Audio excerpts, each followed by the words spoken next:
Yes, recording in progress है। तो अब हम आगे बात करते हैं, डिस्कशन करते हैं कि कल के टॉपिक को हम आगे बढ़ाते हैं, राइट? कि कल का टॉपिक हमारा कहाँ तक खत्म हुआ था कि हमें इन्वेस्टमेंट करना चाहिए और ऐसे इंस्ट्रूमेंट में करना चाहिए जो हमको आगे ग्रोथ पाथ दे, जो हमको आगे एक ऐसे रास्ते में लेके जाए जो हमको लॉन्ग टर्म में पैसे भी दे और एक फाइनेंशियल फ्रीडम भी प्रोवाइड करे, राइट? तो इस हिसाब से हमको आगे बढ़ना चाहिए। तो कल 1-2 क्वेश्चन्स आए थे मेरे पास, बोले कि गोल्ड का रिटर्न ज़्यादा है, 8% है, 9% है, 10% है ना? और कुछ अलग रिटर्न है, तो कई लोगों के अलग-अलग अपने हिसाब से कॉन्ट्राडिक्ट होते हैं बहुत सारी चीज़ों में। तो उसको हम डिस्कशन करते हैं, समझते हैं कि क्या कॉन्ट्राडिक्ट हो सकते हैं ज़्यादा से ज़्यादा, किस चीज़ों में कॉन्ट्राडिक्ट होते हैं बेसिकली ज़्यादा से ज़्यादा, वो सब चीज़ों में बात करते हैं, राइट? समझने की कोशिश करते हैं कि कैसे हमको उससे बाहर निकलना है, कैसे हमको समझना है कि एक अच्छा इन्वेस्टमेंट आपको ज़्यादा से ज़्यादा प्रॉफिट दे सकता है, एक अच्छा इन्वेस्टमेंट आपको एक सही रास्ते में लेके जा सकता है, ठीक है? तो वो हम समझने की कोशिश करते हैं, वो जानने की कोशिश करते हैं। तो जैसे हमने गोल्ड की बात करी, राइट? गोल्ड में इन्वेस्टमेंट नॉर्मली होता है, कई लोगों का करते हैं, है ना? गोल्ड की हमने बात करी, तो मैंने एक कैलकुलेटर निकाला हुआ है, जिससे आप देख पाएँगे कि जो पूरा ईयर ऑन ईयर डेटा है, वो गोल्ड का हम यहाँ पर कैप्चर करके रखे हैं, है ना? तो आप किसी भी साइट में जाएँगे, you can find it easily.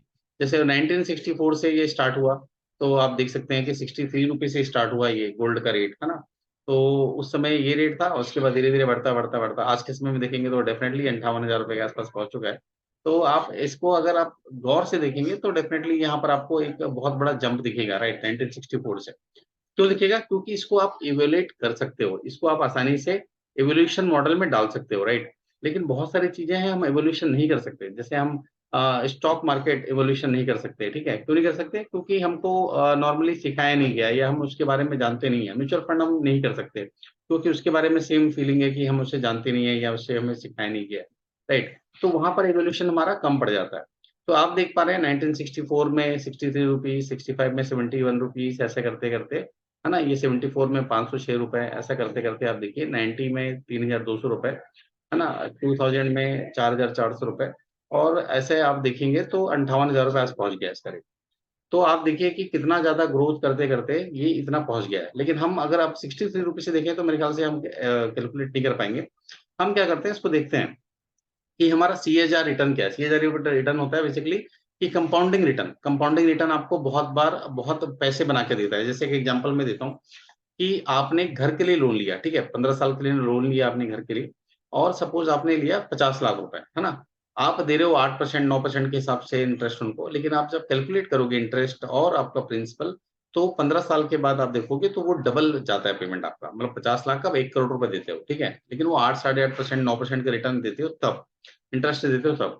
लेकिन यही अगर आप उसको देखें अच्छे से गौर से कि ये साढ़े 8-9% के हिसाब से नहीं, हम इसी चीज़ को अगर हमको 12-15% 18% का रिटर्न मिल जाए कहीं से इंस्ट्रूमेंट से, तो हमारा होम लोन फ्री हो सकता है ना?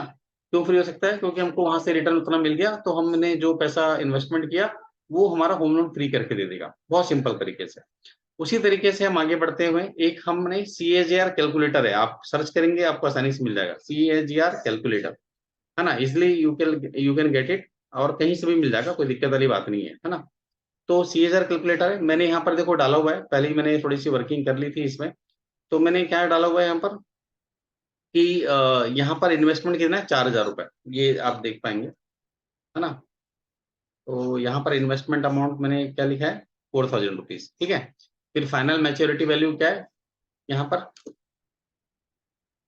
फाइनल मैच्योरिटी वैल्यू मतलब आज की वैल्यू, तो अगर गोल्ड की वैल्यू आप देखोगे, तो आज की जो गोल्ड की वैल्यू क्या है ना? ₹4200 था ये, इन्वेस्टमेंट वैल्यू मतलब हम 1 ग्राम 1 तोले की बात कर रहे हैं, 10 ग्राम की, राइट?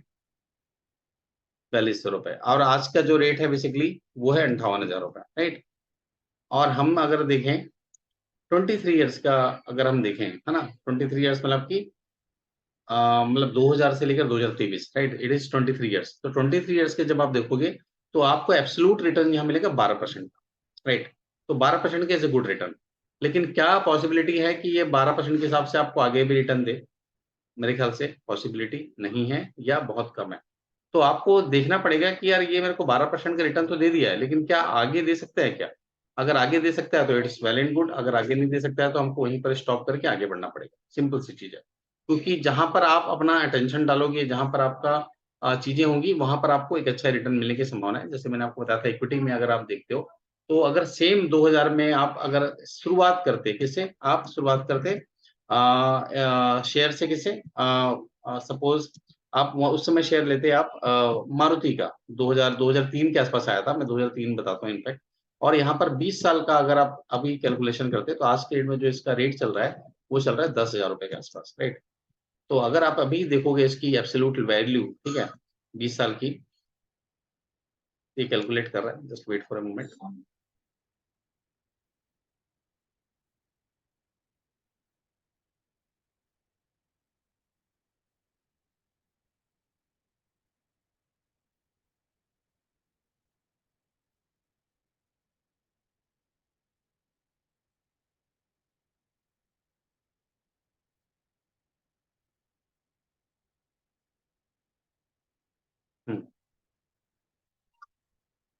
ठीक है, तो अच्छा, 50 रुपए की वैल्यू ले नहीं रहा है वो, लेट्स टेक 100 रुपीज वैल्यू, ठीक है, या 500 रुपए ले लेते हैं। अच्छा, वो 50 रुपए के वैल्यू ही नहीं ले रहा है, देखो आप, है ना। तो यहाँ पर अगर वैल्यू नहीं ले रहा है, कोई बात नहीं है, हम यहाँ पर से देख सकते हैं। अगर आपके पास इन्वेस्टमेंट आता है, ठीक है, अगर आपने 50 रुपए के वैल्यू के हिसाब से, अगर सपोज आज 10,000 रुपए का रेट है, राइट, आप जस्ट सोचिए, आपके मारुति का शेयर का रेट कितना है, 10,000 रुपए, है ना। 50 रुपए की वैल्यू आपके पास थी, आपने क्या किया, मात्र 5,000 रुपए का शेयर लिया। तो 5,000 का आप शेयर लेते हो, अगर सपोज उस समय, मैं जस्ट आपको एग्जांपल देता हूँ, 5,000 का शेयर उस समय अगर आप लेते, तो 50 रुपए के वैल्यू के हिसाब से जो आपके पास शेयर आते, वो आते करीबन 100 शेयर आते हैं, ठीक है। तो 100 शेयर आप अगर आपके पास आते, तो आप आसानी से सोचिए कि वो 100 शेयर, राइट, वो आपको कितना आपको बेनिफिट दे पाते। आपके आज के डेट के जो उसकी प्राइस है, वो है 10,000 रुपीज।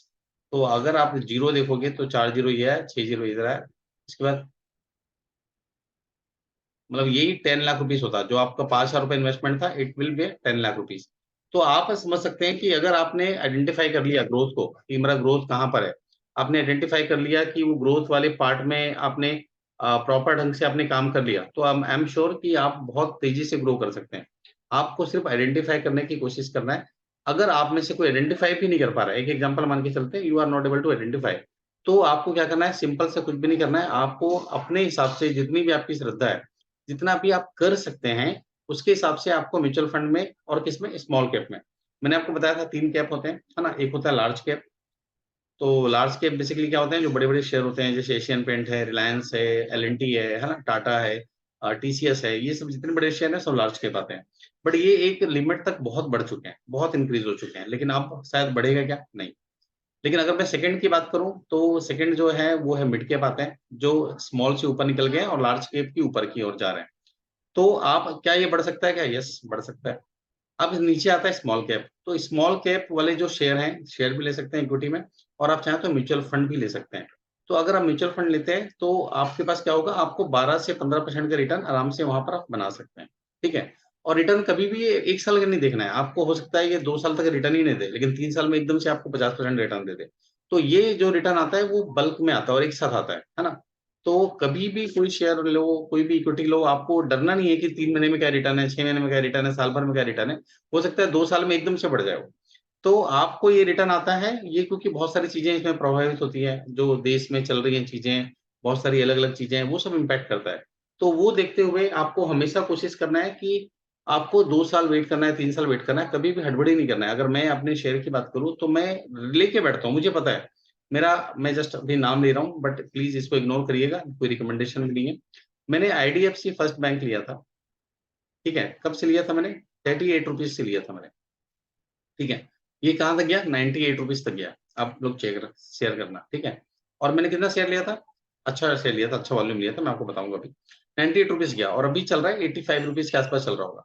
तो मेरा पैसा तो ऑलमोस्ट डबल है ऑलरेडी, है ना? सवा साल पहले लिया था मैंने, तो मेरा ऑलमोस्ट डबल है ना? तो डबल पैसा मेरे पास ऑलमोस्ट है, लेकिन आपको क्या लगता है कि वो डबल पैसा सिर्फ़ डबल में रहेगा, मैं निकाल लूँ पैसा? नहीं। क्योंकि मैं इसमें इन्वेस्टमेंट करते जा रहा हूँ, मेरे लिए अच्छा है, अगर वो और नीचे जाएगा मैं और इन्वेस्टमेंट करूँगा। मेरे पास जो भी पैसा आता है मैं उसमें बहुत सारी कोशिश करता हूँ। मेरा जो टारगेट है कम से कम इस शेयर पे कम से कम 5 टाइम्स का है, ठीक है? जब तक मेरे को ये 5 टाइम्स रिटर्न नहीं देगा, मैं इससे बाहर नहीं निकलूँ, है ना? 2.5 टाइम्स का रिटर्न मेरे को ऑलरेडी दे दिया है इसने। तो मैं जब तक इसमें मेरे को 5 टाइम्स का रिटर्न नहीं मिलेगा, मैं इससे बाहर निकलने वाला नहीं हूँ, पहली बात। और अगर बाहर निकलना की सोच भी रहा हूँ, तो मेरे को अच्छा एक चीज़ और मैं आपको बताता हूँ। आप इन्वेस्टमेंट कर रहे हो, ठीक है? आप क्या करते हो कि आपने ले लिया 20 स्टॉक, 20 इक्विटी ले लिया या 50 इक्विटी ले लिया आपने, तो इसमें रिटर्न क्या होगा, बहुत छोटे-छोटे जाएँगे। मतलब आपने अगर मान लो ₹5000 डाला और 5000 का 5 गुना हो भी गया, तो ₹25,000 में क्या होगा? ₹25,000 में तो एक बाइक भी नहीं ले पाओगे आप, ठीक है?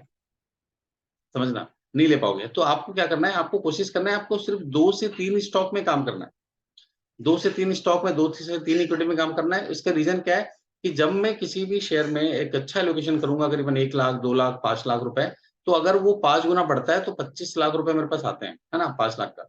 या मेरे पास 3 लाख भी करूँगा, तो 15 लाख रुपए आते हैं। तो 15 लाख, 25 लाख में आप कुछ सोच सकते हो, राइट? एक बड़ा अमाउंट आता है आपके पास। लेकिन अगर आप 10,000 रुपए करते हो, तो 10 का 50 ही होगा ना? 50,000 रुपए में तो एक बाइक भी नहीं आएगी आज की रेट में। क्लियर है?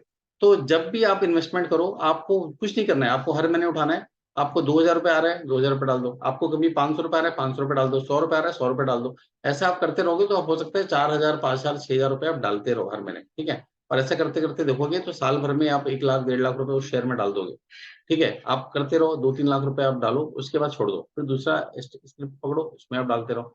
तो ये आपको एसआईपी करते रहना है, करते रहना है, करते रहना है, जब तक आपका पोर्टफोलियो या वो शेयर कम से कम 2 लाख 3 लाख रुपए का ना पहुँच जाए, है ना? क्योंकि 3 लाख का अगर 5 गुना बढ़ेगा, 10 गुना बढ़ेगा, मैंने बहुत सारे लोग को देखा है, मतलब मेरे आँखों के सामने की बात है और ऐसे-ऐसे लोग हैं, जिन्होंने अपना शेयर, है ना, 40 टाइम्स तक किया है, 40 टाइम्स तक का, राइट? अगर आप ₹10,000 डालते हो, राइट? तो ₹10,000 डालोगे, तो क्या होगा? आपका 4 लाख रुपए ही बना 40 टाइम्स में, ठीक है? लेकिन अगर यही 1 लाख रुपए डालोगे, तो ये 40 लाख रुपए बनता है। तो आपको हमेशा सोचना है कि जब भी आप इन्वेस्टमेंट करें या जब भी आप कोई भी इन्वेस्टमेंट में डालें पैसा, आपको थोड़ा-सा हेवी डालना है, आपको थोड़ा-सा ज़्यादा डालना है। जब-जब आप पैसा ज़्यादा डालोगे, आपके लिए बेनिफिट रहेगा, आपके लिए बहुत सारे अच्छे रास्ते रहेंगे जो आपको बेनिफिट देगा, ठीक है? तो हमेशा कोशिश करना है लम सम में ना डालें, लम सम में है तो लम सम में डालें, नहीं तो आप मार्केट एवरेज भी कर सकते हैं, एसआईपी के थ्रू भी कर सकते हैं। एसआईपी जिसने बताया था सिस्टमैटिक इन्वेस्टमेंट प्लान, ठीक है? तो ये मैंने आपको बताया, बहुत सिंपल कैलकुलेशन है, बहुत सिंपल तरीके से हम इसको देख सकते हैं, एक सिंपल तरीके से इसको जा सकते हैं और आप में से हर कोई एक अच्छा लाइफ जी सकता है, एक अच्छी जगह में अपने आप को एस्टेब्लिश कर सकता है। बस आपको सिर्फ ये ध्यान देना है कि आपको मतलब ऐसी चीज़ों में ध्यान देना है कि आप हमेशा ग्रो करें, आप हमेशा अच्छा काम करें, ठीक है? अगर आपने 1 लाख रुपए डाला, मतलब ये इतना पावर होता है कि आप पूछो मत। 1 लाख रुपए आपने अगर आप डाल भी दो कहीं पर भी और इस हिसाब से डालो कि आपका पैसा एक तेज़ी से ग्रो करे। अच्छा साउंड नहीं आ रहा है, बाकी लोग को साउंड आ रहा है? एक बार कन्फर्म करें प्लीज़। आ रही है सर। आ रही है क्या? तो मैम एक बार आप चेक करें या फिर हो सकता है कि कुछ डाउट हो रहा होगा ना, तो आप वापस एक बार रिजॉइन करें, राइट? तो उसमें शायद मेरे ख्याल से दिक्कत नहीं आना चाहिए, ठीक है? आप वापस एक बार रिजॉइन करें, तो मेरे ख्याल से वो दिक्कत नहीं आएगी आपको, ठीक है? चलिए, तो हम आगे बढ़ते हैं। तो मैंने आपको क्या बोला था कि छोटे-छोटे इन्वेस्टमेंट आपको आगे बढ़ाता है। मेरे पास जो भी लोग मिलते हैं मेरे से, अगर कोई ड्राइवर मिलता है, कोई बढ़ई मिलता है, कोई मेरे घर में काम चल रहा है वो मिलता है, मैं उसको सिर्फ यही बोलता हूँ कि यार अपने ₹1000 से स्टार्ट करो, ज़्यादा मत करो, ठीक है? मेरे को ऐसे-ऐसे लोग मिलते हैं विश्वास नहीं होगा जो आज की डेट में 60-60 साल के हो गए हैं, 55 साल के हो गए हैं और आज की डेट में देखोगे अगर आप ₹10,000 माँगोगे तो ₹10,000 भी उनके पास नहीं होगा, ठीक है? ₹5000 भी उनके पास नहीं होता है, बोलते हैं यार जो भी आता है वो सब खर्च हो जाता है। लेकिन मैं पूछता हूँ कि अगर आपने प ₹10,000 कमा रहे हो, आज ₹15,000 कमा रहे हो, क्या अपने पास इतने पैसे नहीं होते कि हम ₹1000 मंथली सेव कर सकें? ₹1000 मैं नहीं बोलता आप इक्विटी में डालो, किसी में डालो, उसके लिए तो आपको सीखना पड़ेगा, बहुत सारी चीज़ें करनी पड़ेगी, राइट? मैं सिर्फ ये बोलना चाह रहा हूँ कि क्या हम ₹1000 महीना नहीं डाल सकते? डाल सकते हैं, ठीक है? अगर आपकी जॉब लगी 25 साल में और 25 साल आपने ₹1000 भी महीना डाले, समझ रहे? आपने डाला, ठीक है? ये आपको हैबिट डेवलप करानी पड़ेगी। अगर आपके बच्चे हैं, बच्चों को हैबिट डेवलप कराओ, ठीक है? आपके घर में आस-पास कोई लोग हैं, उनको हैबिट डेवलप कराओ। क्योंकि जब आप हैबिट डेवलप कराओगे, तो आराम से आपके पास चीज़ें निकल के आती हैं। इन्वेस्टमेंट पीरियड 25 साल माने हम, एनुअल रिटर्न हम 18% माने, मिनिमम मानते हैं 18%, नहीं मानते 15% मानते हैं, है ना? सबसे कम में। ये अगर मैं मानूँ इस चीज़ों को और 25 साल का मैं होरिज़न रखूँ ₹1000 में भी, ठीक है? तो आज के डेट में मेरे पास 32 लाख रुपए होते हैं, ठीक है? जहाँ पर मैं ₹10,000 की बात कर रहा हूँ, ₹10,000 नहीं हो पाते मेरे पास, लेकिन आज के डेट में अगर देखूँ 15% रिटर्न के साथ मेरे पास कितने होते? 32 लाख रुपीज़, राइट? तो 32 लाख रुपीज़ मेरे लिए बहुत बड़ा काम करता है, राइट? बहुत बड़ा मेरे लिए बेनिफिट देता, मैं अपना बिज़नेस चालू कर सकता था या कुछ भी चीज़ें कर सकता था।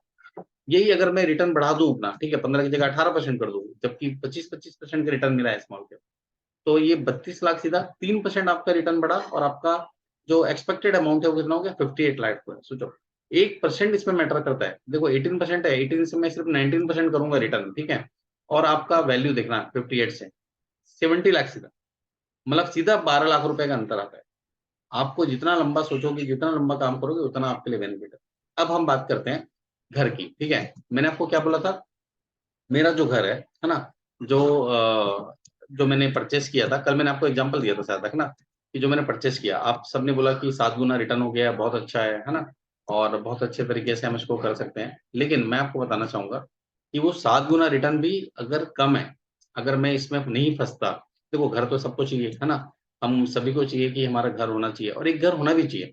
लेकिन एक घर के ऊपर अगर आप देख रहे हो कि मुझे जमीन भी हो जाए, मेरे पास एक और फ्लैट हो जाए, मेरे पास कुछ और हो जाए, तो वो टाइम वेस्टेज है। क्योंकि जमीन पे, घर पे, फ्लैट पे लोग फंस जाते हैं, और फंसने के बाद वो निकलना मुश्किल हो जाता है, वहां पर वो बेच नहीं पाते हैं चीजों को, ठीक है।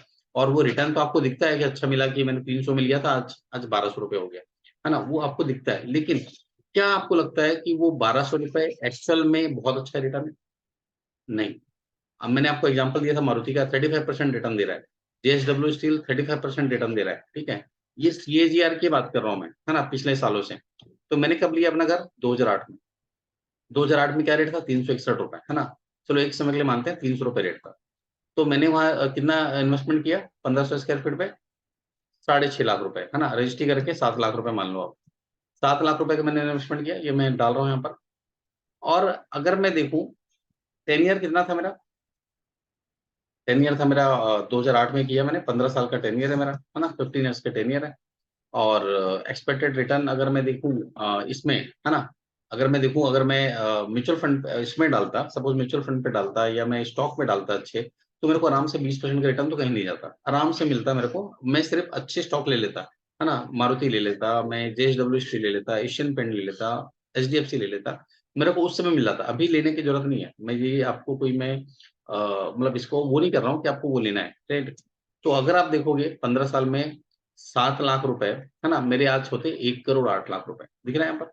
यहाँ पर मैंने कैलकुलेशन के लिए डाला और सीधा यहाँ पर आ गया, 1 करोड़ 8 लाख रुपए होते हैं मेरे, अगर मैं 7 लाख रुपए उसमें इन्वेस्टमेंट करता। लेकिन आज के रेट में मेरी जो वैल्यू है घर की, ठीक है, 7 लाख रुपए मैंने डाला, और इसकी प्राइस मैंने क्या बताई आपको, 2100 रुपए, ठीक है, 2100 रुपीज। तो 2100 रुपीज को अगर आप कैलकुलेट करोगे इससे, 1500 स्क्वायर फीट से, तो आपका कितना आ रहा है, 1500 square feet plus 2100 rupees, around 30 lakh rupees के आसपास। ठीक है, अगर मैं बेचने जाऊंगा आज, तो मैं कल नहीं बेच सकता इसको, ठीक है, मुझे कम से कम 6 महीने घूमने पड़ेगा, उसके बाद जाके मेरा ये बिकेगा। और जरूरी नहीं है कि वो 2100 में बिके, कोई बोलेगा भैया 2000 में देंगे हम, 1900 रुपए ही देंगे, ठीक है। क्योंकि जब आपकी गरज होती है या जब आप करने जाते हो, तो वो टाइम लेता है, राइट। तो इस वजह से आपको देखना है कि अगर आप इसको प्रॉपर इक्विटी में इन्वेस्टमेंट किए होते या म्यूचुअल फंड में इन्वेस्टमेंट किए होते, तो ये 7 लाख रुपए आपको क्या देता, 1 करोड़ 8 लाख रुपए देता। और यही आपने घर पे इन्वेस्टमेंट किया, जो 7 गुना दिख रहा है आपको, राइट, 15 साल के अंतराल में। लेकिन ये आपको कितना रिटर्न दिया, मात्र 30 लाख दिया। तो ये भी रिटर्न अच्छा है, कोई दिक्कत नहीं है। लेकिन यहाँ पर क्या है, मेरे पास लिक्विडिटी है, 1 करोड़ 8 लाख रुपए मैं कल रिक्वेस्ट डालूंगा, मेरे पास परसों मतलब 2 दिन बाद मेरे अकाउंट पे होगा पैसा, पूरा पूरा का पूरा, राइट। हाँ, 10% का टैक्स कटेगा उसमें, लेकिन पूरा का पूरा मेरे अकाउंट में होगा। तो आप सोचिए कि कितना पावर है इसमें, राइट। कितनी चीजें हैं कि आपके पास लिक्विडिटी आ गई, आपके पास पैसा आ गया, और आप कभी भी किसी भी समय किसी भी पर्सन से इस चीजों को डील कर सकते हैं, राइट, या बात कर सकते हैं। इतना आपके पास पावर है इसमें। तो मेरे ख्याल से ये एक बहुत अच्छी स्ट्रेटेजी हो सकती है, आप में से अगर कोई भी इसको करना चाहे तो। अरे अरे, मतलब आप समझ पा रहे हैं आप लोग, कोई इसमें क्वेश्चन है, कोई भी डाउट है तो आप पूछ सकते हैं, कोई दिक्कत नहीं है, ताकि मैं आपके क्वेश्चंस और डाउट्स भी ले सकूं। और आपको समझ में आ रहा है कि कैसे हम इस चीजों को कर सकते हैं। प्रॉपर्टी की मैंने एग्जांपल दे दिया, मैंने आपको एग्जांपल दे दिया गोल्ड का, राइट।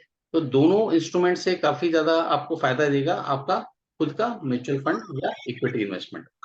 एक क्वेश्चन है मेरा सर। हाँ हाँ प्लीज।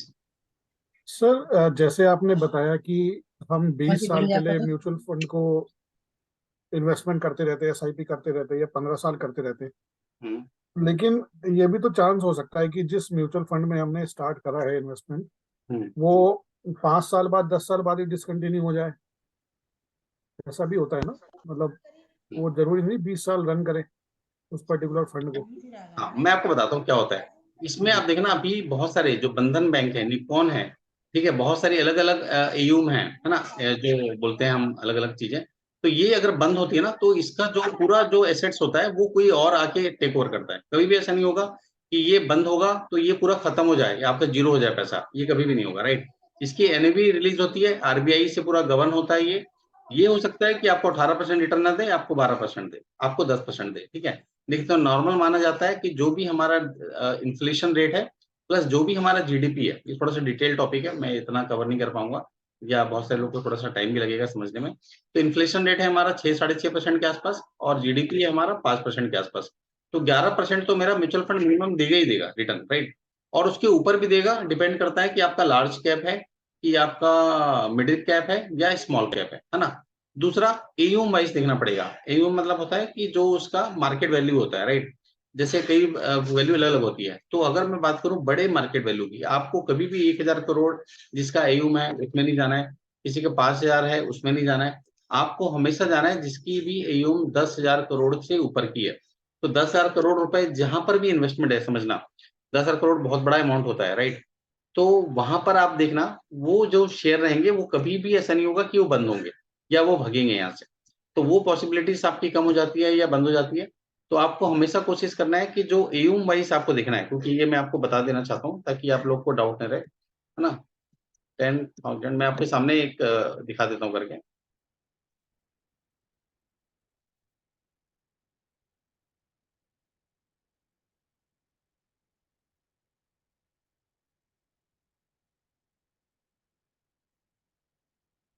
सर वन क्वेश्चन, हाँ जी। ये आप प्रोग्रेसिव एस्पेक्ट में बोल रहे हैं, हम्म। समटाइम्स वो शेयर्स भी ड्रास्टिकली डाउन हो जा सकते हैं म्यूचुअल फंड से। बिल्कुल जा सकते हैं। सो इन सच स्टैंड्स में property land is much more better.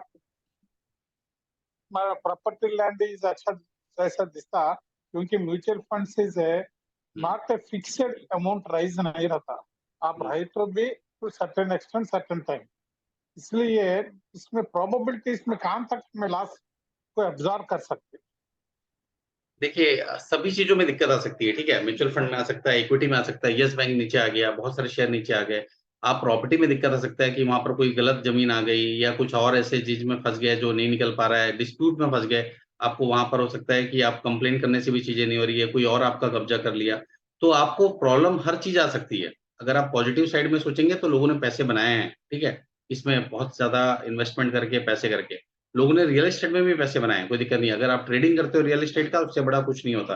आपने वहां पर लिया और उसके 2 साल बाद बेच दिया। लेकिन हमारे पास कभी भी ऐसा नहीं होता कि आप सोचे कि चलो हमने ले लेते हैं और उसको 2 साल बाद बेच देते हैं, कभी भी ऐसा नहीं होता। क्यों नहीं होता?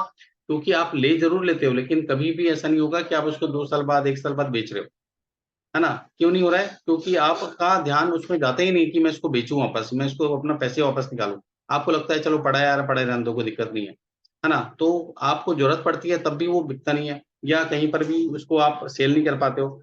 तो प्रॉब्लम हर एक चीज में आ सकती है, प्रॉब्लम हर एक जगह आ सकती है। बस आपको देखना है कि आप उस प्रॉब्लम से कैसे निकल सकते हो, आप उस चीजों को कैसे समझ सकते हो, राइट। और इसमें वैसे भी अगर आपको सेफ इन्वेस्टमेंट में जाना है, आप म्यूचुअल फंड में जा सकते हो। उसमें जो लोग बैठे रहते हैं, जो फंड मैनेजर्स होते हैं, उनकी सैलरी भी जो होती है ना, साल की कम से कम 1 करोड़, 1.5 करोड़, 2 करोड़ रुपए होती है सैलरी। और वो ही हमारा पूरा पोर्टफोलियो मैनेज करते हैं, सभी चीजें मैनेज करते हैं। तो वैसे आप देख सकते हैं और उसमें जा सकते हैं। तो मेरे ख्याल से आपसे कोई दिक्कत नहीं होनी चाहिए या कोई प्रॉब्लम नहीं आनी चाहिए। बाकी आपके ऊपर है, जैसे भी आप डिसीजन लेना चाहते हैं आप ले सकते हो, है ना। और क्वेश्चंस बहुत सारे आ सकते हैं, डेफिनेटली आई एम श्योर। और लेकिन आप म्यूचुअल फंड में जाओगे तो सेफ इन्वेस्टमेंट रहेगा। हाँ, पैसा आपका, आपकी मर्जी, और आपको आगे जाना है, सिंपल सी बात है। इन्वेस्टमेंट आपको सिर्फ एक शेयर में नहीं करना है, कम से कम 2-3 पोर्टफोलियो बना के रखना है। अगर एक मान लो डूब भी गया तो 2-3 हमारे पास रहेंगे, एक एग्जांपल के रूप में, है ना। जैसे बोलते हैं ना कि सभी अंडे एक ही बास्केट में नहीं रखना चाहिए, तो आपके अंडे भी डिफरेंट डिफरेंट बास्केट में होने चाहिए, राइट। ताकि आप उसे कभी भी ऐसा प्रॉब्लम आए, दिक्कत आए, तो उसे आप लेके जा सको, उसको प्रॉब्लम क्रिएट ना कर सको, ठीक है। तो वो आपको देखना इंपॉर्टेंट है। Yes, any other question?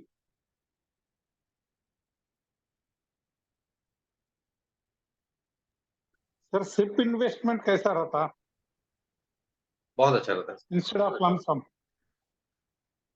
दोनों अच्छे हैं अपनी जगह में। अगर रिटर्न की बात करोगे तो दोनों में लगभग सेम बनते हैं। और एसआईपी क्या होता है, मार्केट के वॉलेटिलिटी के हिसाब से चलता है, तो वो ज्यादा बेस्ट है ना।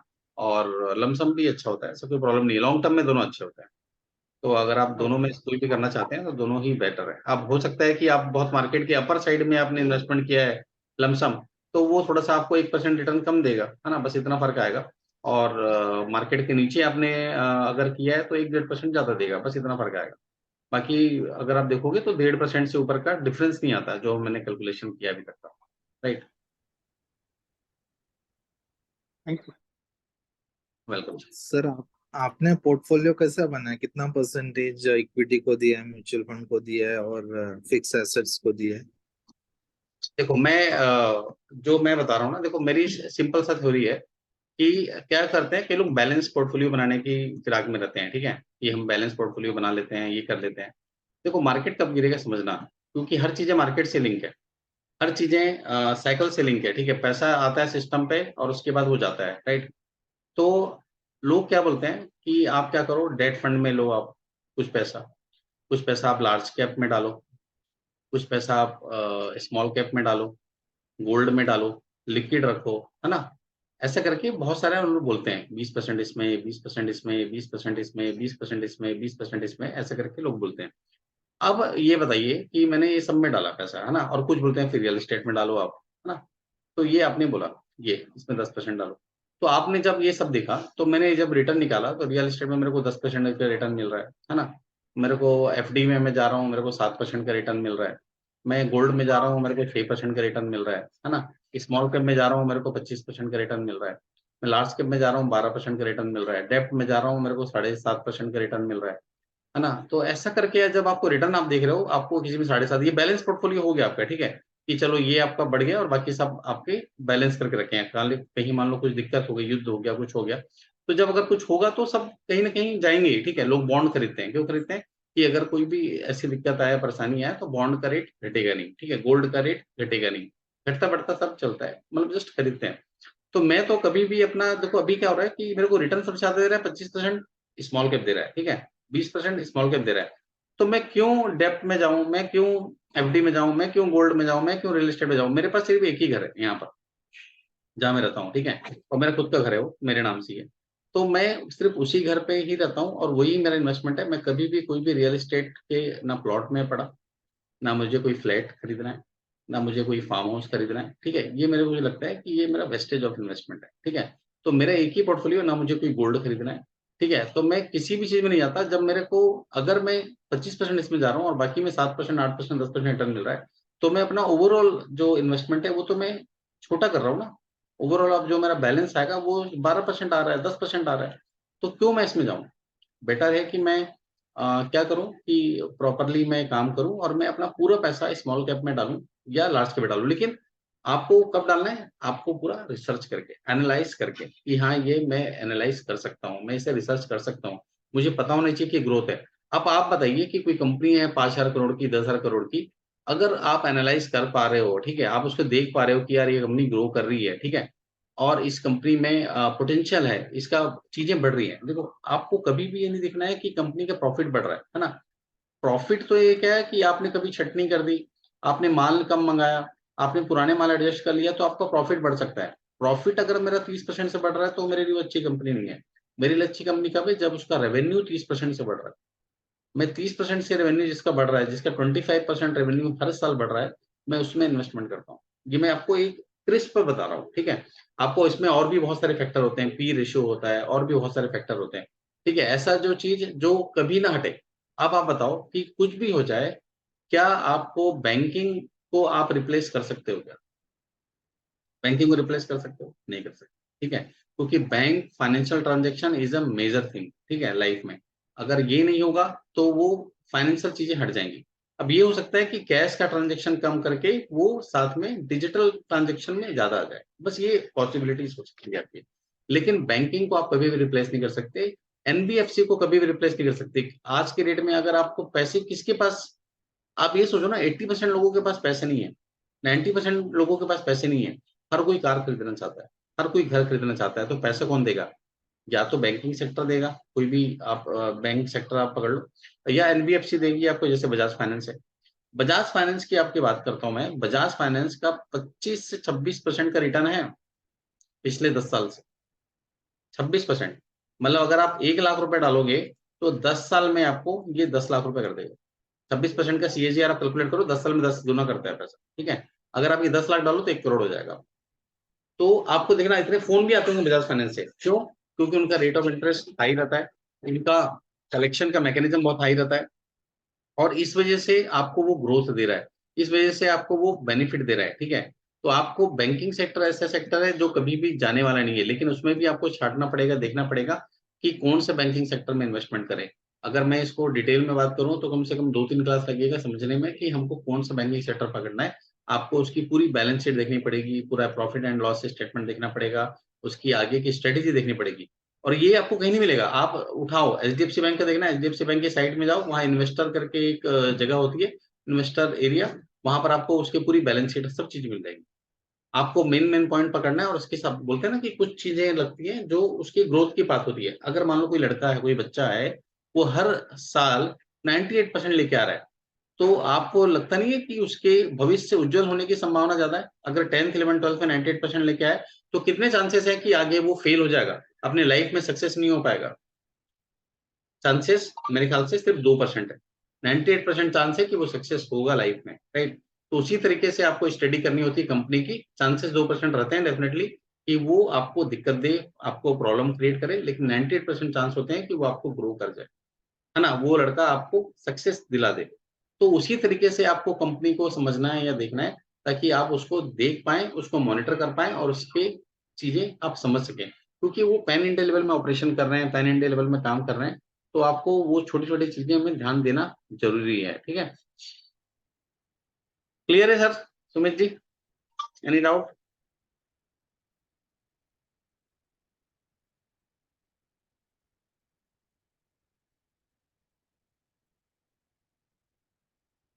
चलिए, मेरे ख्याल से नो डाउट।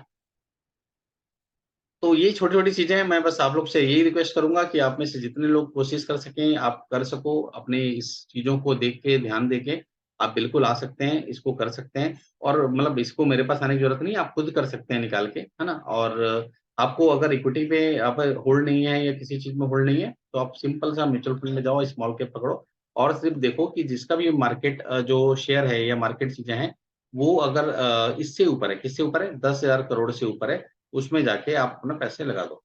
आज के डेट में बहुत सारे ऐप्स हैं, बहुत सारी अलग-अलग चीज़ें हैं जिसके थ्रू आप पैसे डाल सकते हो, जिसके थ्रू आप पैसे अपने लगा सकते हो। तो सिंपल आपको वो चीज़ों का यूज़ करना है और पैसे अपने डालने हैं। मैं तो सिर्फ यही बोलना चाहूँगा, ठीक है? मैं चाहूँगा कि आप हर कोई काम करो, आप सिर्फ पैसे के बारे में बात करो। अगर पैसे के बारे में बात करोगे, तो पैसे को अट्रैक्ट करोगे, सिंपल सी चीज़ है, राइट? सर यूटीए कैसा रहता? UTA small cap fund.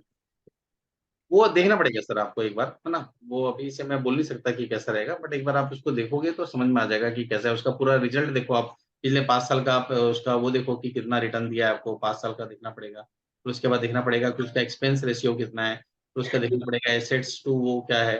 तो वो देखते हुए, ध्यान में देखते हुए, अगर रिटर्न अच्छा है 5 साल से, तो डेफिनिटली वो ग्रो कर सकता है, उसमें आप डाल सकते हो। तो छोटी-छोटी चीज़ें बस देखना है आपको, उससे ज़्यादा कुछ करना नहीं है, और बस इन्वेस्टमेंट स्टार्ट करना है धीरे से। और जैसे इन्वेस्टमेंट स्टार्ट करोगे, आई एम श्योर आप बहुत जल्दी ग्रो कर पाओगे, बहुत जल्दी आगे जा पाओगे। क्योंकि आगे हम सबको जाना है, बहुत तेज़ी से जाना है, और जाना ही है। तो बस ये है कि एक बार आप सोच लो, मतलब बातें करो कि यार मुझे पैसा कैसे भी करके 1 करोड़ रुपए करना है, ठीक है? 1 करोड़ रुपए करना है, तो 1 करोड़ आपको 5 करोड़ आसानी से करेगा आने वाले 10 साल में। ये मैं आपको श्योर बोल सकता हूँ। क्यों? क्योंकि आप बजाज कैपिटल टाइप की कोई कंपनी पकड़ो, आपको 26% का सीएजीआर मिलेगा, 1 करोड़ आपका 10 करोड़ हो जाएगा 10 साल में। ठीक है? कब होगा? लेकिन जब आपको 1 करोड़ रुपए होगा तब। नहीं तो आप 1 लाख पकड़ो, आपका 10 लाख रुपए हो जाएगा। आप 50 लाख डालो, आपके 5 करोड़ हो जाएँगे। तो आपको समझना है कि आप कितना ज़्यादा पैसे डाल सकते हो इनिशियल स्टेज में, या आप उसको एक्सेस कर सकते हो, वो देखना है। और 2-3 साल आपको देखना है, समझना है, और उसके हिसाब से आपको आगे इन्वेस्टमेंट करना है। आपको ऐसा नहीं करना है कि आपने अभी डाल दिया, आप देखिए यार 3 महीने तक बढ़ा नहीं है, वापस निकाल लेता हूँ, या मुझे कुछ और कमा के वापस निकाल लेता हूँ। तो ऐसा करोगे तो आपको कभी भी पैसा नहीं बढ़ेगा आपका, या पैसा में ग्रो नहीं कर पाओगे। आपको हमेशा थोड़ा-सा शांति से, आराम से, धीरे से आपको काम करना है, ताकि आपका पैसा भी बढ़े और आप डेफ़िनिटली बहुत अच्छा काम कर पाओ। ठीक है? Yes, any other question? चलिए, कोई क्वेश्चन नहीं है, कोई बात नहीं, अभी मेरे से सर एक एक क्वेश्चन। हाँ, सर आप यूलिप में इन्वेस्टमेंट कैसा देखते हो? I mean ULIP. ULIP as an investment आप कैसे देखते हो? नहीं, मेरा तो देखो, मेरा सीधा सा वसूल है कि मेरा जो टर्म है, जैसे यूलिप विलिप में तो क्या टर्म भी साथ में आ जाता है, ठीक है। तो मेरा जो टर्म है, सीधा मैंने 1.5 CR का टर्म लेके रखा है, और पहले लेके रखा था, मतलब आज से 10 साल पहले, तो मेरी इंस्टॉलमेंट भी उसमें 14,000 रुपये आती थी बस। तो वो मेरा अभी चल रहा है कंटिन्यू। और मेरा पूरा एक हेल्थ इंश्योरेंस है मेरे पास, मैं आपको बताना चाहूंगा। हेल्थ इंश्योरेंस है मेरे पास, और उसका इंस्टॉलमेंट जाता है मेरा करीबन 19,000 रुपये के आसपास का, ठीक है। और वो है करीबन वही 9.5 लाख रुपए के आसपास का हो गया, मैंने लिया नहीं है इसको। तो ये मेरा दो जाता है, उसके अलावा मेरा पूरा इन्वेस्टमेंट इक्विटी में, पूरा। आज के डेट में ऊपर वाली दिया से मैं हर महीने कम से कम नहीं तो इसमें 30 से 40 हज़ार रुपये डालते ही डालता हूँ, ये मेरा मिनिमम है। मेरी वाइफ कम से कम 10 से 15 हज़ार रुपये डालती है। तो कैसे भी करके हम 50 हज़ार रुपये हर महीने इक्विटी में इन्वेस्टमेंट करते हैं। और मेरे पास टोटल मिला के जो शेयर है वो सिर्फ 6 शेयर है, बस 6 शेयर है टोटल। 3 शेयर मेरे पास हैं यूएस के, और वाइफ के पास 3 शेयर हैं इंडिया के, बस सिंपल। बहुत ज्यादा सिंपल तरीके से एक छोटे से हम काम करते हैं, मुझे पता है। चलो, अगर हमने इसमें 1 शेयर भी फेल हो गया मेरा, 2 शेयर में भी अगर मेरे को 10-10 गुना रिटर्न मिल जाएगा तो इट्स वेलकम, ठीक है। मैं कोई भी काम करता हूँ 5 गुना रिटर्न के लिए काम करता हूँ मिनिमम, और वो उसी शेयर पे जो थोड़ा सा मुझे लगता है कि हाँ ग्रो कर सकता है, ग्रोथ वाली कंपनी है, आगे उसके चांसेस है ग्रोथ होने के।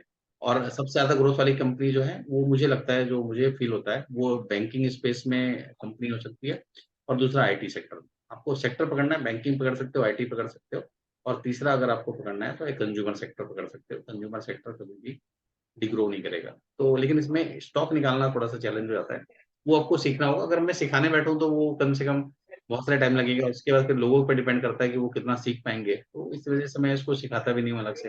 ये लोग बोलते हैं कि आप कोर्स लेके आओ, अभी 2-3 दिन पहले लोगों ने बोला, बट मुझे नहीं लगता कि लेके आना चाहिए। कई लोग बोलते हैं कि सर वो बताओ हमको ट्रेडिंग करना है, तो ट्रेडिंग हमेशा 98% लोग लॉस में ही जाते हैं। तो ट्रेडिंग तो मैं ना करता हूँ, ना लोगों को सजेस्ट करता हूँ। तो बेटर है कि ट्रेडिंग से दूर रहें हम, जितना दूर हो सकते हैं। और हमको हमेशा लॉन्ग टर्म सोचना है। हमको सोचना है कि हम आने वाले 10 साल पे क्या कर सकते हैं, आने वाले 15 साल में क्या कर सकते हैं। क्योंकि लग रहा है 10 साल बहुत है, लेकिन 10 साल कब निकल जाएगा पता नहीं चलेगा। और 10 साल अगर आपने अच्छे डिसिप्लिन मैनर में इन्वेस्टमेंट कर लिया तो आई एम श्योर आप बहुत अच्छे पैसे बना, है ना। वो मैं समझता हूँ, और मेरा वही सिंपल सा सजेशन है, सिंपल सा ऑब्जेक्ट है कि मुझे 10 साल मतलब एकदम डिसिप्लिन मैनर में करना है, जहां से भी पैसे आ जाएं। अननेसेसरी, हाँ, अब कुछ ऐसा भी नहीं होगा कि ऐसी चीजें नहीं होगी कि नहीं करना है। अब मतलब पता चला शर्ट ही फटा है लेकिन मैं शर्ट लेने नहीं जा रहा हूँ, वो नहीं होगा। जो आपकी जरूरत की रिक्वायरमेंट है वो होनी चाहिए। बच्चे के फीस ही नहीं जा रहा है और आप शेयर में डाल रहे हो, तो वो भी नहीं होना चाहिए। तो जो आपकी जरूरत की रिक्वायरमेंट है वो फुलफिल होना चाहिए, लेकिन जो अननेसेसरी रिक्वायरमेंट है उसको थोड़ा सा अवॉइड करना पड़ेगा आपको शुरू के 5-7 साल। थोड़ा सा आप इग्नोर करो, क्या दिक्कत है ना। जो आप अगर काम चल रहा है आपका तो इग्नोर करो। वही जो 3,000-5,000 रुपये आप इन्वेस्टमेंट मतलब फालतू चीजों में खर्चा कर रहे हो, वो आप किसी स्टॉक में डाल दो, है ना। हो सकता है 10 गुना हो गया, वो 5,000 का 50,000 हो जाए, ऐसा सोचो आप। तो वो आपको सोचना है, वो आपको करना है। अभी देखो, जैसे अभी क्या बहुत सारे लोग का क्यूरी होता है, ठीक है, बहुत सारे लोग का काम होता है। अब इसमें क्या होता है कि मैं बहुत सारे लोगों से अलग अलग, एक मिनट सुमित जी आपको मैं देता हूँ चांस में। बहुत सारे लोगों से मैं करता हूँ, है ना, मैं लोगों का पोर्टफोलियो भी बना के देता हूँ, मैं आपको ऐसे ही बताता हूँ। बट आई चार्ज 5,100 रुपीज, है ना। मैं आपको पोर्टफोलियो बना के देता हूँ, आपके पास पोर्टफोलियो होंगे सिर्फ 4-5 शेयर, उससे ज्यादा नहीं। 4-5 शेयर क्यों? क्योंकि मुझे मेरा मानना है कि 4-5 शेयर कम से कम शेयर होना चाहिए, और उसमें आपका इन्वेस्टमेंट होना चाहिए। आपको 10,000 आ रहा है 10,000 डाल दो, 5,000 आ रहा है 5,000 डाल दो, 2,000 आ रहा है 2,000 डाल दो, 1,000 रुपये आ रहा है 1,000 रुपये डाल दो। तो ये आपको करना है, कम से कम 5 साल करना है काम इसमें। इसमें कोई गारंटी नहीं है, लेकिन हाँ ये श्योर है कि 5 साल अगर आप करते हो तो आराम से आप 3 टाइम्स का रिटर्न बना लो। मिनिमम साइड में हो सकता है ये 5 गुना भी हो जाए, लेकिन 3 टाइम्स का रिटर्न आराम से आप बना लो, ठीक है। वो सिर्फ उसी शेयर में रहेगा, आप कनेक्टेड रहोगे।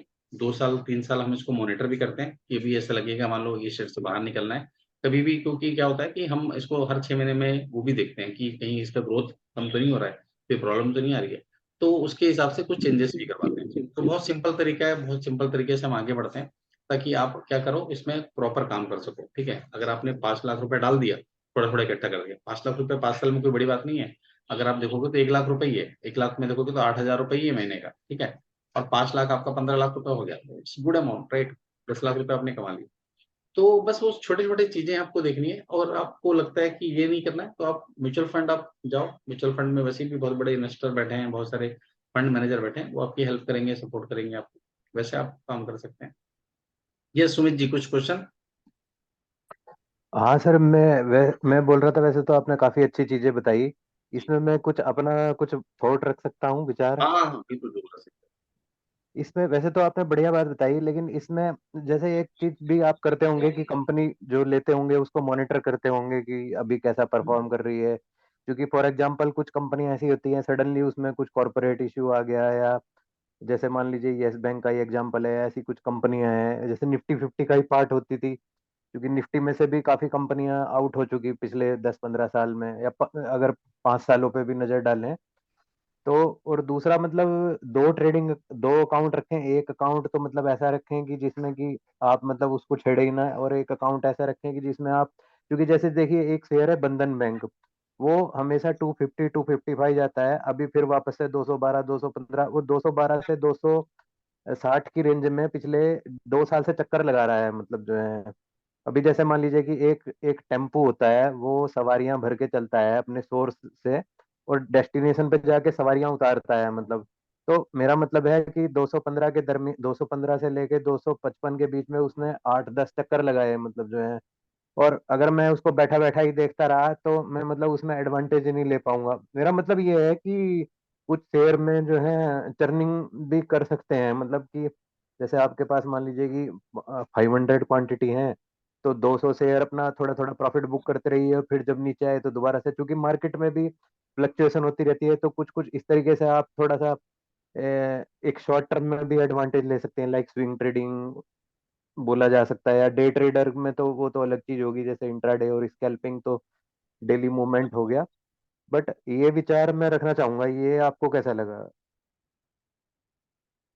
ये सब बहुत अच्छी चीज़ है, लेकिन क्या होता है ना कि जो नया होता है इस पर्सन ने ये हाँ, सब चीज़ें नया बंदा तो नहीं कर पाएगा, मतलब जो समझ रहे हैं है। ना? हाँ, तो हाँ हम यहाँ जी, पे हाँ। डिस्कशन कर रहे हैं बेसिकली नए लोगों से, है ना? जो हम सिर्फ हाँ। इनिशिएट करना चाहते हैं, वो क्या फँस जाएँगे। अगर वो हम्म। मान लो ऐसे जगह 250 में, जैसे अभी एक एग्जांपल जियो फाइनेंशियल का शेयर आया है ना? तो लोगों ने हम्म। ₹250 में लिया और 250 में फँस गए और मैं आपको लिख के दे रहा हूँ आने 2 साल में वो 250 से ऊपर नहीं जाएगा शेयर। तो वो 220 जाएगा, 240 जाएगा, 220 जाएगा, 200 जाएगा, 180 जाएगा, वो नहीं जाने वाला क्योंकि अभी तक उसकी कोई प्लानिंग ही नहीं है। अभी तक कुछ उसका आगे का काम ही नहीं है। तो आपको देखना है उसकी पूरी प्लानिंग। आपको ऐसे समझना है कि आपकी कंपनी हो, आप उसकी प्लानिंग देखो कि वो आगे क्या करना चाह रहा है, स्केल अप करना चाह रहा है कि नहीं करना चाह रहा है। तो ये छोटी-छोटी चीज़ें आपको देखना है। आप जैसे आपने बंधन बैंक बोला, ठीक है? तो बंधन बैंक में 220 मिलेगा तो अच्छी बात है, लेकिन 250 मिलेगा तो वो फँस जाएगा वो। फिर वो आगे बढ़ने के लिए वेट करेगा, वो साइडवेज़ में जाएगा, ठीक है? तो बहुत सारी चीज़ें हैं जो बहुत सारे लोगों को नहीं पता है। इसलिए हम बहुत सिंप्लीफाई करते हैं। मैंने एक छोटा-सा ऑप्शन दे दिया। अब नहीं करना है तो आप म्यूचुअल फंड पकड़ो, आपको टेंशन लेने की ज़रूरत नहीं। आपका जो मेन गोल है कि आपको पैसे बनाने हैं, वो आपके बनने चाहिए, ठीक हाँ, है? म्यूचुअल फंड बेसिकली वो नए बंदे के लिए ठीक है कि उसको कुछ मैनेज करना नहीं है अपना, उसने मतलब वो ऐसी गाड़ी में बैठा है जैसे ओला हायर कर लिया, और बस, टैक्सी बस, बस। ड्राइवर खुद चलाएगा और उसको पहुंचा देगा अपना, उसको गाड़ी चलाना खुद आता नहीं, मतलब। जी, जी। है ना जी?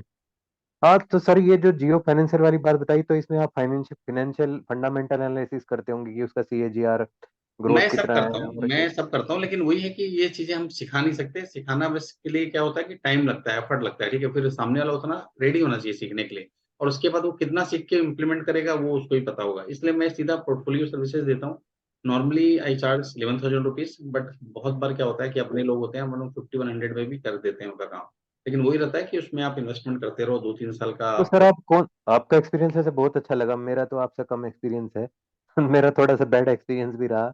जो है मतलब आपने तो जैसे कंटिन्यूअसली, मैंने तो थोड़ा ये भी हुआ, लूज भी हुआ है, खैर मैं झूठ नहीं बोलता। तो आप कब 2005 से हैं, 2008 से इन्वेस्ट कर रहे हैं? नहीं, नहीं, मैं तो इन्वेस्टमेंट कर रहा हूँ। मैं तो अभी मतलब इन्वेस्टमेंट तो मैं कर रहा हूँ 2010-11 से, ठीक है? लेकिन जो अच्छा। एक्चुअल में अगर मैं बात करूँ एज़ ए प्रोफ़ेशनल या एज़ ए वो चीज़ें बात करूँ, वो तो 2 ढाई साल पहले ही स्टार्ट हुआ है वो जर्नी।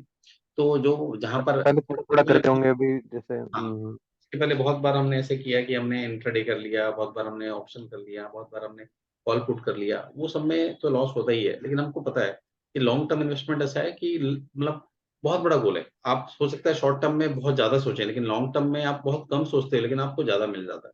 तो वो सोच रहती है हमारी ताकि लोगों को पैसा ना डूबे क्योंकि पैसा आप बहुत मेहनत से कमाते हो, पैसा बहुत ईमानदारी से कमाते हो, तो वो पैसा आपको बचे रहना चाहिए, आप उसको काम आप के लिए। बेसिकली वो जैसे, तो आप मतलब ये फ्यूचर ऑप्शन वगैरह कम ही किया, ज्यादातर आपने इन्वेस्ट ही किया बेसिकली। तो हाँ, अच्छी बात है जो है वो तो प्रोफेशनली, जब कोई आदमी को 5-6 साल का एक्सपीरियंस हो जाए तो उसके बाद ही फिर मूवमेंट देख के करे, जैसे टेक्निकल एनालिसिस है या जो भी है कैंडलस्टिक वगैरह। बिल्कुल। ठीक है सर, बहुत बढ़िया, आप पर्सनली करिएगा आपने चलिए, बहुत अच्छी बातें बताई, इसके लिए sure thank sure you very sure. Much जी। चलिए, thank you very thank much, सभी को धन्यवाद आपका सेशन में बने रहने के लिए। बस आप लोग थोड़ा-सा अपना मेहनत करिए, एफर्ट्स लगाइए, और मेरी कुछ हेल्प ये चाहिए, सपोर्ट चाहिए तो definitely I am ready with you. और सर बस आपका एक लास्ट हेल्प चाहिए था, सॉरी टू इंटरप्ट यू, कि मैं वो मेरा आईसीआईसीआई डायरेक्ट का डाल दीजिए, अगर कोई भाई मैं देख लूँगा। कोई ठीक भाई है, या बहन अगर इंटरेस्टेड श्योर हो श्योर तो श्योर। वो अपने साथ जुड़ सकते हैं और हम उनको बिल्कुल, बिल्कुल, थोड़ा बहुत गाइड कर सकते हैं, ये है बस। Thank you. बिल्कुल, बिल्कुल। आपके पास है सर, या मैं लिंक दूं आपको, हाँ, या आप आप भेज ग्रुप में डाल दीजिएगा? आप भेज देना मेरे को, मैं डाल जी sir, thank you sir. Sir ये बीज और ईटीएफ अलग अलग चीज होती है ना? क्या क्या बोला आपने? हरी जी आप बीज, बताइए। बी BEES, बीज और हाँ, ईटीएफ। हाँ, दोनों अलग होती है ना? ईटीएफ में भी इन्वेस्टमेंट करना अच्छा रहता है, अगर आप लॉन्ग टर्म के लिए कर रहे हैं तो कर सकते हैं। आपको अगर कोई नया पर्सन है, ठीक है, तो वो निफ्टी 20 में कर सकता है, निफ्टी 20 करके भी एक ईटीएफ आता है, उसमें भी कर सकते हैं आप, है ना? तो निफ्टी 20 में क्या होता है, जो निफ्टी के टॉप 20 शेयर होते हैं ना, वो उसका इन्वेस्टमेंट होता है वो। ये आपको मिल जाएगा किसी भी उसमें। तो उसमें भी कर सकते हैं आप, उसमें भी आपको टेंशन नहीं, निफ्टी 20 में करते रहो, वो अपना आगे ग्रो करते रहेगा। हाँ तो तो लॉन्ग इसमें टर्म तो में आप करना है। लॉस होने की कोई संभावना ही नहीं इसमें तो सर, वैसे अगर किसी ने हाँ, 2-3 साल के लिए भी करा अगर, तो लॉस होने का तो कोई चांस ही नहीं है इसमें। नहीं नहीं, निफ्टी तो आगे बढ़ेगा ही, तो निफ्टी आगे बढ़ेगा तो आपका हाँ ये भी बढ़ेगा, कोई दिक्कत ही नहीं है। जी जी हाँ, जी शेयर जी वाला जी। प्रॉब्लम ही नहीं है, 20 में से एक शेयर भी डाउन हुआ तो 19 शेयर तो आपके पास है ही, वैसे भी वो नंबर्स रहते हैं उसके। बीज और तो वैसे ईटीएफ में कुछ डिफरेंस होता है सर इसमें? डिफरेंस ईटीएफ में, और क्या बोला आपने? बीज, BEES, 20, BEES, हाँ जी हाँ जी जी जी। ये वही होता है ना, मैंने आपको बताया ना, निफ्टी 20 करके, निफ्टी 20 इज द सेम, वो हाँ ईटीएफ हाँ, ही है। ETF ठीक ये है, भी। ये हो अच्छा गया, अच्छा। बैंकिंग के ईटीएफ आते हैं, है ना, आईटी के जी ईटीएफ जी। आते हैं, बहुत सभी हाँ अलग जी। अलग के ईटीएफ आते हैं, ईटीएफ में डाल दो सबसे बेस्ट है। गोल्ड के जी ईटीएफ जी। आते हैं, बहुत सारे के ईटीएफ अच्छा। आते हैं, किसी में भी डाल सकते हो। तो बट थोड़ा सा वही रहता है कि रिटर्न आपको थोड़ा सा कम आएगा, लेकिन सिक्योर रहेगा पैसा, बस इतना आपको फायदा रहता है। अच्छा अच्छा अच्छा, तो ये भी म्यूचुअल फंड की तरह से भी कंसिडर कर सकते हैं, मतलब कम रिटर्न के यस साथ? Yes, you can do it. मेरा जो मानना है, देखो आपको मेरे ख्याल से तो क्या है कि इसमें नहीं आना चाहिए, अगर आप लोग आ रहे हो तो पहला प्रायोरिटी होना चाहिए इक्विटी में आओ, क्योंकि अगर आप देखो रिस्क लेने आना आना चाहते हो तो इक्विटी में आना चाहिए पहला। दूसरा, अगर नहीं लेना चाहते हैं, थोड़ा सा मिनिमम रिस्क लेना चाहते हो तो सेकंड म्यूचुअल फंड में आना चाहिए। थोड़ा सा और कम रिस्क लेना चाहते हो तो आप ईटीएफ में आओ, क्योंकि जितना आपका रिस्क रहेगा उतना आपका रिवॉर्ड रहेगा, ये मान के चलो, ठीक है? क्योंकि मैंने जी देखा है लोगों को, आप शुरू में अगर आप अच्छे से काम करते हो तो 25 से 30% का रिटर्न इक्विटी में आप बना सकते हो शेयर कंपनी में। म्यूचुअल फंड में आते हो तो आराम से 15 से 20% का रिटर्न बना सकते हो। ईटीएफ में आते हो तो 10 से 12% का रिटर्न मिलेगा आपको, है ना? और उसके बाद नीचे आओगे तो फिर एफडी में लास्ट जा सकते हो, जिसमें 7 साढ़े 7% का जो रिटर्न है वो आपको मिलेगा। तो इस हिसाब से आपको अच्छा। देखना चाहिए, है ना? मेरा तो पहला प्रायोरिटी जी। इक्विटी ही होता है ना? और मेरे को लॉन्ग टर्म है, लॉन्ग टर्म में मुझे कोई टेंशन नहीं है, अगर 2 साल डाउन भी हो जाएगा तो मेरे को वैसे भी 5 साल का होरिज़न है। तो मुझे पता है कि मुझे 5 साल में इतने करने हैं, तो वो देगा, और ये पैसे भी एक साथ देता है, गुच्छों में देता है। कभी भी ऐसा नहीं होता कि आपको पैसे अभी हर साल 20% बढ़ेगा ही बढ़ेगा। हो सकता है कि एक ही महीने में वो 20-25% की रैली निकाल दे, है ना? तो वैसे आपको इसको देखना चाहिए। अच्छा अच्छा। जी और जी। मेरा मतलब ये होता है, 1-2 मैंने उठाए भी हैं, मैंने 1-2 बहुत शेयर थे, मैंने जो उसको उठाए हैं, मैंने अपना उसका इन्वेस्टमेंट प्लस एक्स्ट्रा पैसा निकाल के उसमें रखे भी रहने दिया है शेयर। तो मेरा सीधा वसूल है, क्योंकि कितना पैसा आप लेके आओगे अपने पास? पैसे भी आपके पास लिमिटेड है। जब मेरे पास 5 टाइम्स हो जाते हैं, तो मैं उसको 2 टाइम्स पैसा निकाल लेता हूँ, 3 टाइम्स पैसा वहाँ रखे रहने देता हूँ। तो वो अपना ग्रो करते रहे, हो सकता है वो 20 टाइम्स हो जाए। तो उस हिसाब से हमको काम करना चाहिए, और लॉन्ग टर्म के हिसाब से आप काम करोगे तो बेनिफिट तो होना ही होना है, कोई रोक नहीं सकता। सर तो ये कैसे पहचाने कि मतलब किस म्यूचुअल फंड में प्रोस्पेक्ट है ग्रो करने का या किस में नहीं है? बिकॉज अगर 10 लॉन्च होते हैं तो कोई एक या दो ही ग्रो करते हैं, बाकी तो सब कई बार नेगेटिव देखो, भी जाते हैं या स्टेबल रहते पहले बात तो सीधी सी बात है कि पहला तो सिंपल सा रूल है कि पिछले 3 साल का जो परफॉर्मेंस है ना? हैं। जी 5 जी। साल का जो परफॉर्मेंस है वो हमको कंसिडर करना पड़ेगा, पहला, अच्छा। जी। है ना? कभी भी हम नए पे नहीं जा सकते। दूसरा सबसे मेन रूल, 10,000 करोड़ का मिनिमम उसका मार्केट कैप हो, मतलब उसके पास लोगों का इन्वेस्टमेंट हो, है ना। हाँ जी, हाँ जी। तीसरा स्मॉल कैप होना चाहिए, अगर ग्रो में जा रहा है तो स्मॉल कैप, ऐसे नहीं मिड कैप और लार्ज कैप ग्रो नहीं करते, बट लार्ज कैप और मिड कैप कंपेरेटिवली कम ग्रो करेंगे, ठीक है। 10,00,000 करोड़ का रहेगा तो वो ज्यादा पैसा रहेगा, तो वो ज्यादा ऑप्शन रहेंगे, ठीक है। अब लार्ज कैप में एक एग्जांपल देता हूँ मैं आपको, गिन के 100 कंपनी है, तो 100 कंपनी से ज्यादा जा ही नहीं सकता ना, 101 कंपनी में जा ही नहीं सकता। मिड कैप में गिन के 200 कंपनी है, 200 कंपनी में जा नहीं सकता, बट स्मॉल कैप में बाकी की 5,000 कंपनी है, समझना बात को। तो वो जो लोग बैठे हैं वो 5,000 कंपनी में इवोल्यूशन कर रहे हैं, ठीक है। तो वो आपको ग्रोथ का चांसेस ज्यादा है, मतलब कहानी ये है। और जो कंपनी, समझना, 50,000 करोड़ की कंपनी है, वो 1,00,000 करोड़ हो भी जाएगी तो पैसा आपका डबल ही हुआ ना। लेकिन जो कंपनी 1,000 करोड़ की है, अगर वो 50,000 करोड़ हो जाती है तो पैसा आपका 50 गुना होगा, जी, ठीक है। जी, सही बात है। वैसा वैसा सोचना चाहिए आपको, स्मॉल कैप सबसे ज्यादा पोटेंशियल है। और अभी इस स्टेज में जब वहां पर इंडिया सबसे ज्यादा इंजन बनने वाला है ग्रोथ का, है ना, सबसे ज्यादा युवा जो है वो इंडिया में है। 2030 तक बहुत तेजी से ग्रोथ आने वाला है, 7 साल का समय बहुत अच्छा है। अगर 7 साल आपने अच्छे से इन्वेस्टमेंट कर लिया, अभी पूरा चेंज होने वाला है ना। हम थोड़ा सा इलेक्ट्रिक मोड में जाने वाले हैं, आईटी हमारा बहुत मेजर रोल प्ले करने वाला है, ठीक है। आईटी अभी आ तो गया है, लेकिन फिर भी बैंकिंग बहुत अच्छा अभी रोल प्ले करने वाला है ना। तो ये सब अभी लोन कितने निकल रहे हैं, देखो ना, आप हर कोई लोन ले रहा है, हर कोई चीजें कर रहा है। तो आप क्या कर सकते हो, आज के डेट में आपको बोलूंगा, आप स्कूटी ले लो, आप टू व्हीलर ले लो, आपके लिए कोई मजा नहीं आएगा, आप कभी भी जाकर उठा के ला सकते हो। लेकिन आपके पास शौक है कार लेने का, आज के डेट में हर लोगों का एस्पिरेशन क्या है, कार है। तो आपको ऐसा सोचना चाहिए कि कार वाली कंपनी कौन सी है यहाँ पर, ठीक है। आपको ऐसा सोचना चाहिए, आपको फिर देखना चाहिए कि कार फाइनेंस कौन करता है, इसके पास सबसे ज्यादा पोर्टफोलियो कार फाइनेंस करने का। उस हिसाब से देखो, क्या वो 25-30% से ग्रो कर रही है क्या, अगर 30% से ग्रो कर रही है तो आपका पैसा भी 30% ग्रो करेगा। इसमें बहुत सारे फैक्टर होते हैं जो आपको देखना होता है, ठीक है। जी, मतलब जी। आपको, मतलब मजा आएगा इसमें अगर थोड़ा सा डिटेल में स्टडी करोगे, या इसको मजा ये करेगा। तो मैं तो बहुत सारी स्टडी करता हूँ इसमें, इसलिए मैं आपको इतने अच्छे तरीके से बता पा रहा हूँ, नहीं, नहीं sir, thank you very much. ठीक है। तो वैसा आप देखो कि क्या कर सकते हैं आप, मतलब कौन सी कंपनी में जा सकते हो। मैंने आपको जैसे पहले ही दिन बताया था, B2B B2C। B2C कंपनी कौन सी है, B2C कंपनी ज्यादा पैसे कमाएगी, ठीक है। आप किसी केक शॉप में जा रहे हो लेने के लिए एक एग्जांपल, तो आपको वो 600 रुपए लगा रहा है। लेकिन अगर मैं टाई अप करूँ कि चलो मेरी कार की कंपनी है, मेरे पास हर कोई कार लेने आता है, डेली डेली 5 महीने में 150 केक लगेंगे, तो मेरे को 600 नहीं, वो 400 रुपए लगाएगा। तो मैंने क्या किया, उसका जो रिटर्न है या मार्जिन है उसको मैंने कम कर दिया, ठीक है। लेकिन अगर वो B2C में डील करेगा, बिजनेस टू कंज्यूमर, जहाँ कंज्यूमर से डायरेक्ट बात कर रहा है, तो उसका मार्जिन ज्यादा आएगा, ठीक है। जैसे एप्पल है, एप्पल जब ग्रो करी, बहुत तेजी से ग्रो करी, क्योंकि वो मेन जो उसका था बेसिकली B2C में बहुत ज्यादा था। अभी भी लोग उसका खरीदते हैं, लेकिन उसका ग्रोथ हो गया जो होना था। अभी आप एप्पल के पीछे भागोगे तो आपको एप्पल में कुछ नहीं मिलेगा, ठीक है। तो आपको देखना पड़ेगा कंपनी की कौन सी कंपनी आपको भी ग्रोथ दे सकती है। आपको हर दिन मल्टीपल, जैसे हम देखते हैं ना, अब स्टॉक मार्केट के आप चैनल देखना, इक्विटी के चैनल देखना, आपको हर डेली वो मल्टीप्लाई कर देगा। इतने मल्टीप्लाई कर दे देगा तो यार आप तो मतलब हजारों करोड़पति हो जाओगे, मतलब 10,000 करोड़ हो जाएंगे आपके पास। ऐसा नहीं है, आपको सिर्फ 1-2 मल्टीप्लाई की जरूरत है, आपको कोई 10-20 मल्टीप्लाई की जरूरत नहीं है। आप सिर्फ 2-3-4 मल्टीप्लाई भी, आपने 2 मल्टीप्लाई भी निकाल लिया ना, तो आपका पैसा बहुत अच्छा हो सकता है, बहुत बढ़ सकता है, ठीक है। वो जितने भी चैनल है सिर्फ अपने बिजनेस को बढ़ाने के लिए, अपना व्यू बढ़ाने के लिए वो दिखाते हैं, आज का मल्टीबैगर ये, कल का मल्टीबैगर ये, परसों का मल्टीबैगर ये। वो इतने मल्टीबैगर बताता है कि पूछो मत। वो खुद ही अमीर हो जाता है, खुद इन्वेस्टमेंट नहीं किया होगा उसने उसमें, समझ रहे जी, हैं? जी, जी। जी, जी सर, सही चलिए, बात है। तो इसमें करिए, आप लोग आगे बढ़िए। मतलब जस्ट मेरा एक वो था, थॉट था बेसिकली, इसलिए मैंने आप लोगों को ये सेशन किया, है ना। मेरी तरफ से ऐसा कुछ वो नहीं है, बस आप लोग इसको करिए अच्छे से, जितना अच्छा कर सकते हैं, जितना अच्छे तरीके से आगे बढ़ सकते हैं। स्टार्ट विद म्यूचुअल फंड, और अगर आपको स्टॉक में करना ही है तो 1-2 अच्छे स्टॉक्स हैं उसमें कर सकते हो आप, है ना। बैंकिंग सेक्टर का देख लो, बजाज फाइनेंस, मैंने आपको जैसे बताया 25-26% का उसका ग्रोथ रेट है ना। आप देखना कितने फोन आते हैं आपके पास, देखो डेली हर किसी के पास आता होगा बजाज फाइनेंस का फोन, लेकिन उसमें से लोग लेते भी हैं, ठीक है। आज के डेट में कहीं पर भी कोई भी आप चीज फाइनेंस कराने जाओ, टीवी हो, फ्रिज हो, कुछ भी चीज हो, बजाज फाइनेंस आपके पास मिलेगा, ठीक है। मैं आपको इसको वो नहीं बोल रहा हूँ, बजाज फाइनेंस को मैं प्रमोट नहीं कर रहा हूँ, वहां से पैसा नहीं लिया मैं, जस्ट मैं आपको बता रहा हूँ।